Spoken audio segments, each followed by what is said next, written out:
Okay, so the first mold we made, the Senko mold, I think that's ready to fiddle around with.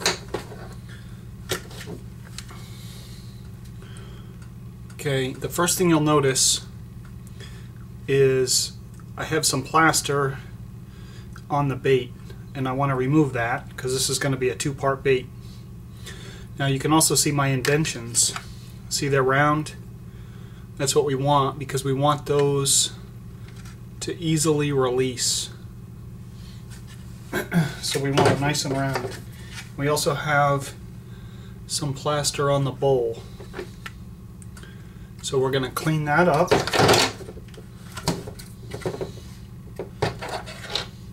Any fine detail work, just use your scissors or, you know, X-Acto knife, whatever you have.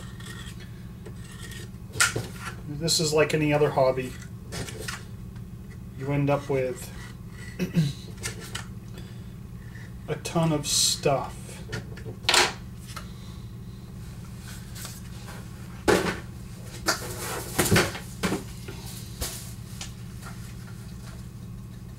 The plaster is actually warm to the touch. I mean, it's definitely not cured, but I rarely wait until it's cured to pour the top half. Once it's set, pretty solid, so you can take it out of the container. Just wiggle it. I mean, that's good enough right there. That's why I use those containers with the slightly round angles and very flexible, because they pop right out of there. We don't want to pop it out yet because we need to do the top half. So, didn't have my act together quite as well as I thought. There it is right there. So I use a lot of different paint brushes to do stuff. And this one here, I try to keep them all assigned to one item. This one I use to clean all the chips out after I get the inside of my mold to look the way I want it to. You could probably use compressed air, but I don't like blowing this stuff all over the place. I've got my trusty trash can here.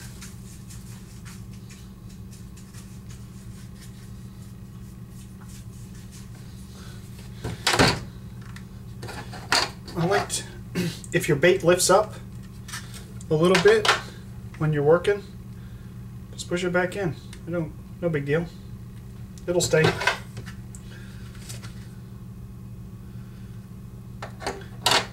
I like my molds to have a really good split, and I like the edges clean.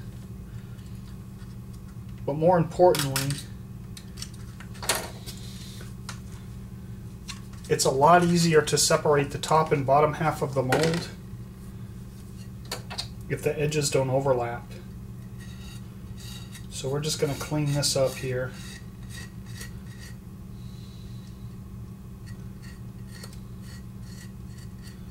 Flatten this edge out. Of course, the top half of the mold will mate it perfectly, so now's the time to do any cleanup.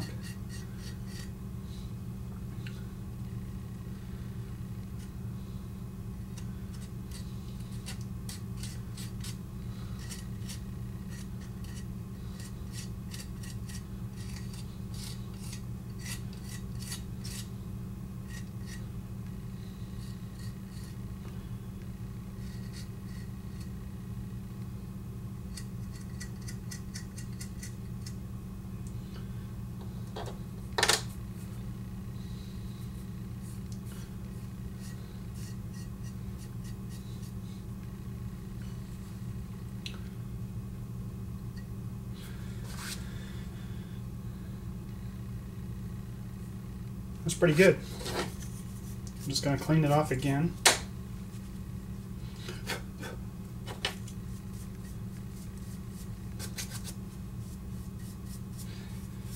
All these little pieces, you have to be really careful, because if you leave those pieces on the bait when you take your mold off, that's going to leave a deformity on your bait. So if you want your baits to look as close to store-bought as possible. See here on this bait, it's very hard to see, but there's a little piece of plaster that's worked its way up.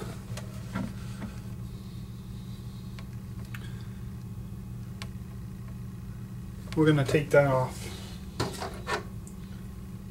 That's the kind of thing you look for. Just take my scissors, sharp, anything pointy, and boom, it's all cleaned up. That's it. So we just look it over, make sure we like it.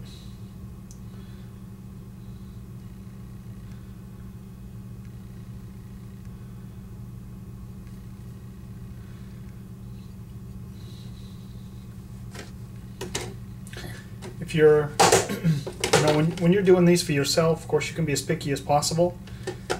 I don't need a Senko mold. I already have one.